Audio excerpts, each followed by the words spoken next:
Bonjour, on est le 27 septembre et j'ai le plaisir d'être avec Guy Tenenbaum. Euh, Quelques points récents dans le développement sur le cancer.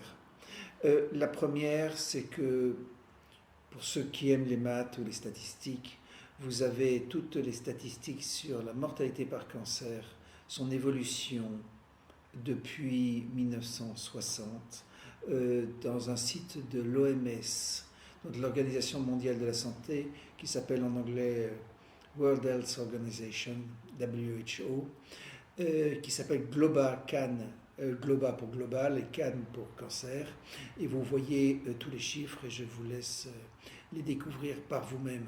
C'est là que vous verrez l'évolution de la mortalité grâce ou malgré les traitements modernes. Nous avançons relativement vite.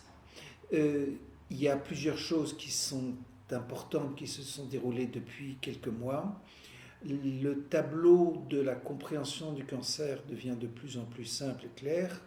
Nous avions compris il y a maintenant ça plusieurs années que le cancer et l'effet Warburg, c'est-à-dire la fermentation du sucre, étaient synonymes. Ce que Warburg avait démontré en 1920, c'est que la cellule tumorale captait le sucre qu'elle ne pouvait pas brûler. C'est ce que les agriculteurs ou les biochimistes appellent une fermentation. Et donc, le sucre ne pouvait être brûlé et donc sortait sous forme d'acide lactique. C'est ce qu'on appelle l'effet Warburg. Ce qu'on avait compris donc il y a maintenant plusieurs années, c'est que l'ensemble de la symptomatologie cancéreuse pouvait se résumer à l'effet Warburg. Donc on n'avait pas affaire à quelque chose d'extraordinairement compliqué, mais au fond c'était une anomalie biochimique simple, comme on peut expliquer que le diabète est lié à l'entrée du sucre dans la cellule, le cancer est lié à la mauvaise digestion du sucre. Ce sont là des phénomènes somme toute redoutablement simples.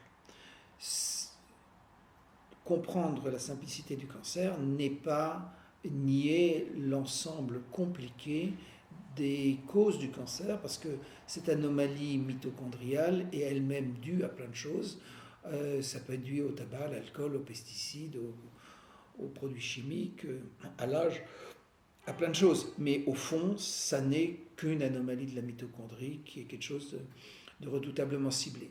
Ce qu'on a compris depuis, c'est que cette anomalie-là, elle était elle-même la conséquence d'autre chose, qui est une histoire d'entropie, de physique, mais je ne vais peut-être pas en parler à la minute, je réserve ça pour le palais de la découverte pour demain. Après se pose la question, évidemment, de ce que veulent les malades, c'est le traitement. Ce qu'on comprend actuellement, c'est que lever l'effet Warburg par la chimiothérapie, qui est un traitement reconnu et qui est valable dans certaines indications du cancer, le lever par un régime cétogène, c'est-à-dire moins d'apport de sucre, ou par de l'acide lipoïque ou de l'hydroxycitrate, ce sont des possibilités de traitement. J'ai aussi à vous dire que maintenant une fondation est ouverte, qui est logée à la Fondation de France, et que nous allons maintenant pouvoir, j'espère, passer à une démarche plus ample, parce que nous allons pouvoir récupérer du financement.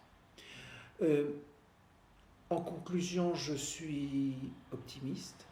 Le cancer est compris au sens biochimiquement, on sait de quoi on parle. Des traitements apparaissent. Le temps qu'il faudra pour que tout ceci soit fini, pour avoir un traitement qui soit efficace chez tout le monde, est évidemment imprévisible.